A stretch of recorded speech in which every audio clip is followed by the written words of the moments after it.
இன்றைக்கு உலகம் முழுவதும் சிந்திக்கின்ற ஒரு அறச்சிந்தனை நூல் இருக்குமேயானால் அது திருக்குறள் ஒன்றாகத்தான் இருக்க முடியும்.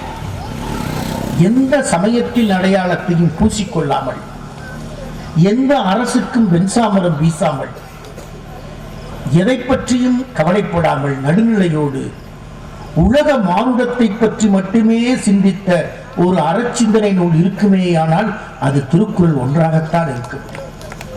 மனித குலத்தின் சிக்கல்களுக்கான தீர்வு கற்பதுதான் என்று வலியுறுத்திய ஒரே அறநூல் திருக்குறள் தான். கற்பது யாருக்கு? குருசாராருக்கு மட்டுமல்ல, எல்லா மக்களும் கற்றே ஆக வேண்டும். அதுவும் கசடர கற்க வேண்டும்.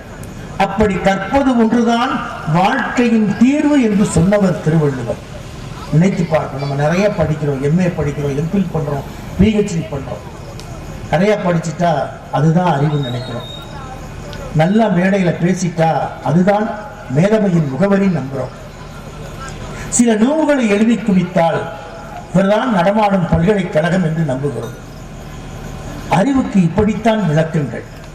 பெயருக்கு முன்னால் இருக்கிற பட்டங்கள், எழுதி குவிக்கிற நூல்கள், உரை வீச்சுக்கள், இவைதான் அறிவை அடையாளம் காட்டுகிறது என்று நாம் நம்புகிறோம். ஆனால் தமிழ் மாமுனிவன் திருவள்ளுவன் ஒருவன் தான் சொன்னான், எது அறிவு? நமக்கு நேற்று ஒரு துன்பம் இருந்தது, நேற்று முன்தினம் ஒரு துன்பம் இருந்தது. நேற்று முன்தினம் இருந்த துன்பம் சுனாமி வடிவில் வந்தது. நேற்றைய துன்பம் கொரோனாவாக வந்தது. இன்று ஒரு துன்பம் வரலாம், இல்லை நாளை ஒரு துன்பம் வரலாம்.